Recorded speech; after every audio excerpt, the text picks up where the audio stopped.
वटपौर्णिमा येत आहे, तर आज आपण बनवणार आहोत आमरस थाळी. तेही घरच्या घरी खूप सुंदर अशी. अगोदर मी डाळ स्वच्छ धुवून घेतलेली आहे. नंतरला त्याच्यामध्ये 1 ते 1.5 तांब्या पाणी टाकून कुकरला 2 ते 3 शिट्ट्या केलेल्या आहेत. नंतरच्या डाळ शिजवपर्यंत आपण एकीकडे गव्हाच्या पिठाचा गोळा मळणार आहोत. त्यासाठी मी 3 वाट्या गव्हाचं पीठ आणि 1 पळी तेल टाकून थोडंसं मीठ टाकून घट्टसर असा मध्यम गोळा मळला आहे. किमान 15 तांब्या पाणी टाकून कुकरला 2 ते 3 शिट्ट्या केलेल्या आहेत.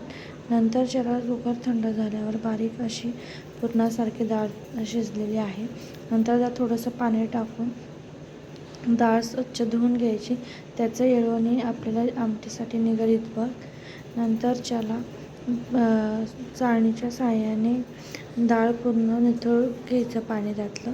नंतर एका कढईमध्ये गूळ, हळद आणि थोडीशी वेलची पूड आणि जायफळ टाकून चांगली फास्ट गॅसवर चांगलं पुरण एकजीव करून घ्यायचं. नंतर त्याला पुरण थंड गरम पुरण आपण पुरणाच्या यंत्राने किंवा चाळणीच्या साहाय्याने बारीक वाटून घ्यायचं आहे. एकीकडे गव्हाचा पिठाचा गोळा मळून आपण पिठाचा गोळा बनवला होता. त्यात थोडंसं तेल आणि पीठ टाकून स्वच्छ असा गोळा मळून घ्यायचा आहे. नंतरला दोन्ही टेक्स्चर एकसारखं असल्यावर मी दाखवते तशाप्रमाणे हा पिठाचा गोळा सुक्या पिठामध्ये बुडवून त्याची पारी करायची आहे. त्यामध्ये असा लाडूसारखा पुरणाचा गोळा करून त्यामध्ये टाकून हलक्या हाताने आपण पोळी लाटून घ्यायची आहे. नंतरला तवा तापला की त्याला पोळी टाकून चांगले तूप किंवा तेल लावून लाल बुंद अशी पोळी भाजून घ्यायची आहे. अशा मी 4-5 पोळ्या केलेल्या आहेत. नंतर त्याला आपण कटाची आमटी बनवणार आहोत.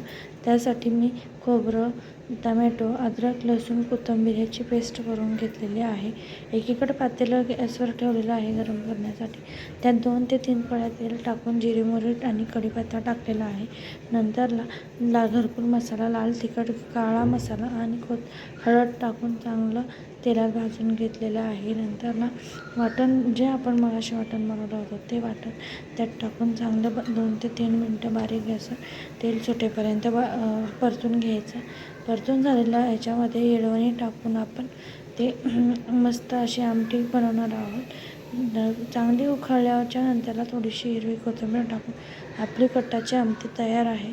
एकीकडे मी भजी बनवलेली आहेत. त्याच्यामध्ये मी 1 उभा मोठा कांदा चिरून घेतलेला आहे. त्याच्यामध्ये हिरवी मिरची, कोथिंबीर, जिरे, ओवा, खाण्याचा सोडा टाकून बॅटर बनवून घेतलेला आहे. बॅटर बनवून घेतलेलं आहे. तेल तापत ठेवलेलं आहे. त्याच्यामध्ये छोटे छोटे गोळे असे भज्याचे सोडलेले आहेत. नंतरला मी ही कुरवडी बनवलेली आहे घरी. ती बघू शकता तुम्ही किती छान फुललेली आहे. अशीच जर तुम्हाला कुरवडी बनवायची असेल तर माझ्या चॅनलवर मी लिंक आहे तर त्याच्यावर तुम्ही जाऊन बघू शकता. एकीकडे मी आमरस पण बनवलेला आहे. अशा प्रकारे मी आज बनवलेले आहे. जी आमरस थाळी तुम्हाला कशी वाटली कमेंट करून सांगा आणि माझ्या चॅनलला सबस्क्राईब करा. हॅपी वटपौर्णिमा. बाय.